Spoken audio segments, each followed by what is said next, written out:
Okay, so this is the second part of the video. So the next topic is what is colonial. तो इस book में हम ये पढ़ेंगे, read करेंगे कि जो ब्रिटिश के वेज थे, तरीके थे, जिसके चलते उन्होंने मतलब हमारी कंट्री को जीता और उस पर राज किया इतने सालों तक, ठीक है। और जो लोकल नवाब्स राजास को सबको हटाकर उन्होंने जो राज किया, ठीक है, वो कैसे किया।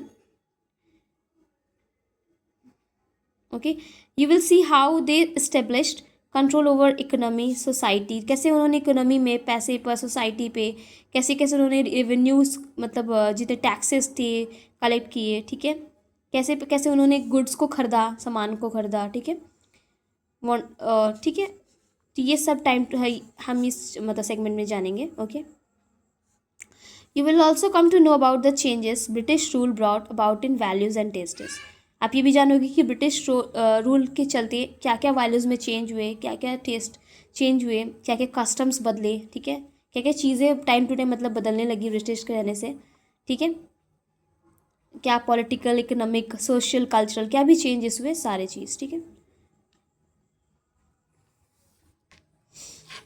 सो next topic is how do we know, हम ये कैसे जानते हैं कि ये जो भी चीज़ें हुई कैसी हुई, ये हम कैसे जान रहे हैं। जानेंगे। So what sources do historians use in writing about the last 250 years of Indian history, मतलब क्या सोर्स है जिससे हम ये बात को पुष्टि हो पाए कि हाँ जो भी चीज़ें लिखी हैं वो सही है, या जो भी बातें ये हुई थी, तो और जो लास्ट 250 ईयर्स इंडियन हिस्ट्री में जो भी कुछ हुआ था, ठीक है।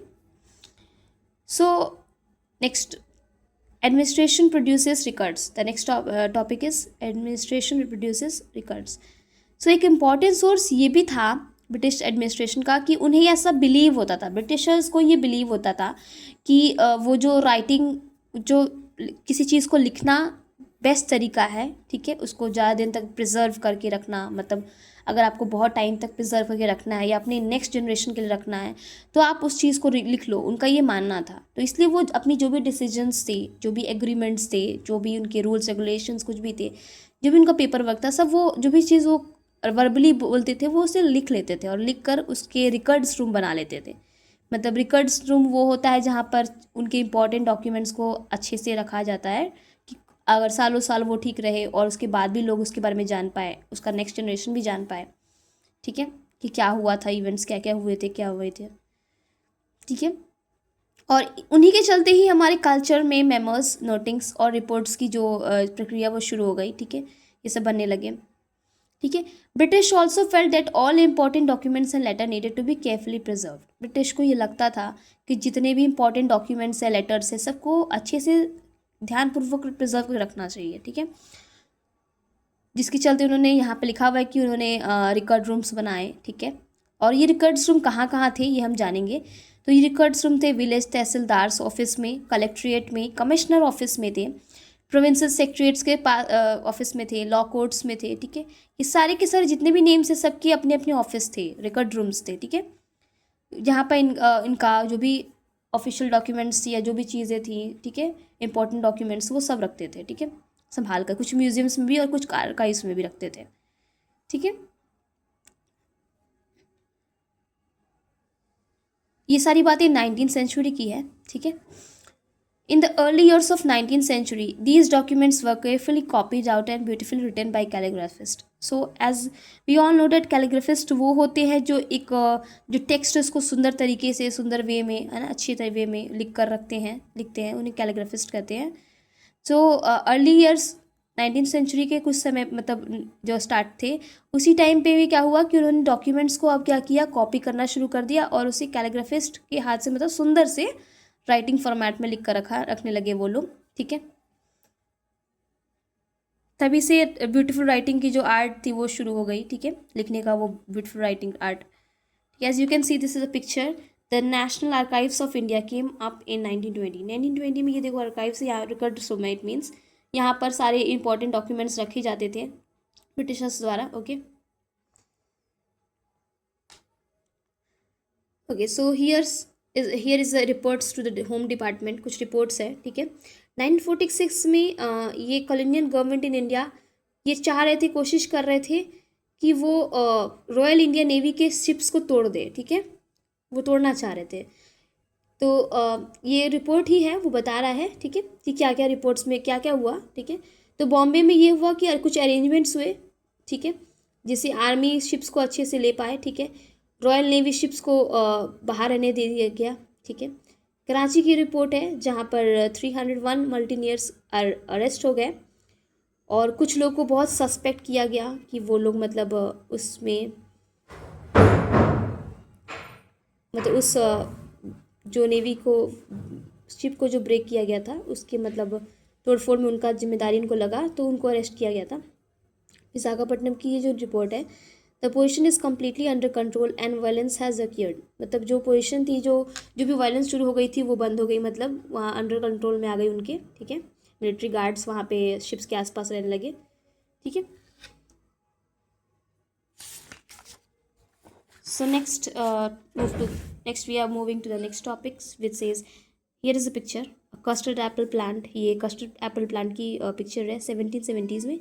Botanical gardens and natural history museums established by the British collected plant specimens and information about their uses। अब वो मतलब ब्रिटिशर्स जब आए तो उन्होंने धीरे धीरे कुछ कुछ काम भी किया। उन्होंने ये काम ये भी किया कि उस टाइम से उन्होंने देखो यहाँ पे सर्वे किया जिसमें कि उन्होंने प्लांट्स के बारे में, कि प्लांट्स कैसी लाइफ है, बोटानिकल जितनी भी चीज़ें, प्लांट्स हो गई, मिट्टी हो गई, सब पे उन्होंने सर्वे शुरू कर दिया था। तो ये कुछ ऐसी पिक्चर्स है। Now next, surveys become important, ठीक है। तो सर्वे उसी समय से, ये सर्वे वाला जो पार्ट है हमारे इंडिया में शुरू हो गया। ब्रिटिशर्स ने ही ये सर्वे स्टार्ट किया था, ठीक है। तो सर्वे जब हुआ था अर्ली 19th सेंचुरी में, तो उसमें उन्होंने सर्वे में क्या किया था, जिसमें सॉइल टोपोग्राफी, सॉइल क्वालिटी देखा जाता था, मिट्टी की क्वालिटी देखी जाती थी, फ्लोरा, ठीक है। फ्लोरा मीन्स पेड़ पौधों के, फौना मीन्स पेड़ पौधे और मतलब जानवरों के ऊपर, ठीक है। उन्होंने बहुत सारे सर्वेस किए, ठीक है, और सारी चीज़ों के बारे में पता किया, ठीक है, क्योंकि उन्हें ये पता था कि जब अगर हमें किसी कंट्री को चलाना है, ठीक है, तो उनको या किसी कंट्री में रहना, तो मुझे उस चीज़ के बारे में जाननी ही चाहिए, हर चीज़ के जाए। और उनका ये ट्रेडिंग के लिए तो वो आए थे, फर्स्ट ऑफ ऑल वो ट्रेडिंग के लिए आए थे हमारी कंट्री में, ठीक है, बिजनेस करने आए थे ताकि उनको बेस्ट से बेस्ट बेनिफिट्स मिले, बेस्ट से बेस्ट प्रोडक्ट मिले, वो ले जाकर मतलब यहाँ से चीज़ें खरीद कर वो अपने यूरोप में अपनी कंट्री में जाकर बेचते हैं उसे, ठीक है। सर्वे हुए, फॉरेस्ट के भी सर्वे हुए, बहुत सारे यहाँ पे सर्वे हुए हैं, ठीक है। So next topic is what official records do not tell. Official record से हमें क्या नहीं पता चलता है, तो ऑफिशियल रिकॉर्ड से हमें ये नहीं पता चलता है कि उस समय जो लोग थे, जैसे उस समय जो लोग थे इंडिया के, वो कैसा फील कर रहे थे, ठीक है। जिसे यहाँ लिखा हुआ, understand what other people in country and what ले बिहाइंड देयर एक्शंस। और वो जो भी कुछ कर रहे थे वो उसके पीछे का रीज़न भी मतलब रिकॉर्ड्स में नहीं बताया गया। रिकॉर्ड्स में तो वो अपने बारे में ही उन्होंने जो जो लॉज बनाए थे, जो जो रूल्स थे, वो उनकी जो बातें थी, डिसीजंस थे, उन्होंने रिकॉर्ड्स में वो सब लिखा था, ठीक है। So before moving to the next thing, let's look at this picture which is the rebels of 1857, ठीक है। उस समय जो लड़ाइयाँ हुई, ठीक है। इमेज तो यहाँ पे आप देख सकते हो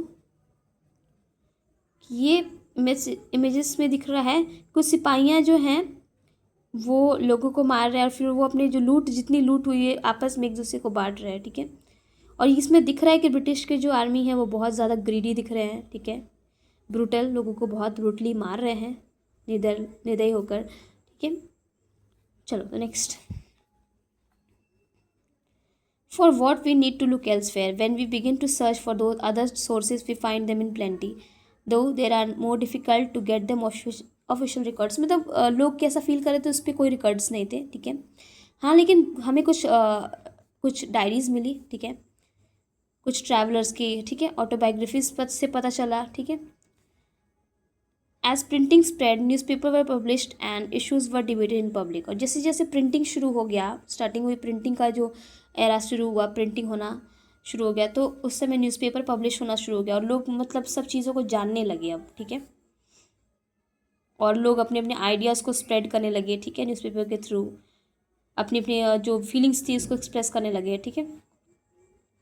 जो लोग पढ़े लिखे थे वो पढ़ते थे, समझते थे, ठीक है, लेकिन जो नहीं समझते थे उनके लिए मतलब वो जैसे ट्राइबल्स थे या कुछ किसान थे, कुछ वर्कर्स थे, ठीक है, तो वो लोगों से सुन सुन कर वो चीज़ों को जानते थे, जो पढ़े लिखे थे उनसे सुन सुन जानते थे, ठीक है। तो धीरे धीरे ये सारी बातें मतलब शुरू हो गई अब इंडिया के अंदर। Not fit for human consumption, newspaper provide accounts of the movements in different parts of the country. अब न्यूज़पेपर जो घटनाएं हो रही थी, जो भी चीज़ें हो रही थी, वो सारे एक कंट्री में एक पॉइंट से दूसरे पॉइंट तक पहुंचा रहे थे न्यूज़ उसको, ठीक है। लोग पढ़ रहे थे, अब जान रहे थे, ठीक है। देखिए ये भी था जिसमें लिखा था कि जिसे बताया गया था कि 2000 पुलिसमैन दिल्ली में, उन्होंने थर्सडे के मॉर्निंग में अपनी खाना को लेने से इनकार कर दिया। उन्होंने प्रोटेस्ट किया, आंदोलन किया, प्रोटेस्ट को आंदोलन कहते हैं। तो आंदोलन किया किस लिए? कि उनकी सैलरी बहुत कम थी और वो जो खाना खा रहे थे वो उसकी क्वालिटी बहुत बैड थी, ठीक है, पुलिस लाइन में जो किचन्स होते हैं उसमें। और अदर पुलिस स्टेशन में ये सारी बातें मतलब पहुंची और वहाँ से भी लोगों ने इसको मतलब इस प्रोटेस्ट को उन्होंने भी इस चीज़ के लिए हम हाई की और उन्होंने भी मतलब इस बात को माना कि ठीक है, सही बात है, हमारे लिए भी खाना बहुत अच्छा नहीं है, पुलिस स्टेशन में खाने अच्छे नहीं मिलते हैं पुलिस को, ठीक है। उनका ये भी कहना था कि मतलब वो जो रोटी और दाल वहाँ मिलती है वो इवन वहाँ के जो जानवर हैं वो भी उससे नहीं खाना चाहेंगे। ये न्यूज़ आर्टिकल जो निकला था वो हिंदुस्तान टाइम्स में निकला था, जो कि यहाँ पे डेट मेंशन है 22 मार्च 1946। ओके ओके, सो ये था आज का हमारा segment. I hope you like it. अगर आपको कुछ नहीं समझ में आया हो तो आप कमेंट सेक्शन में इसको पूछ सकते हो मुझसे। तो that's all, thank you everyone.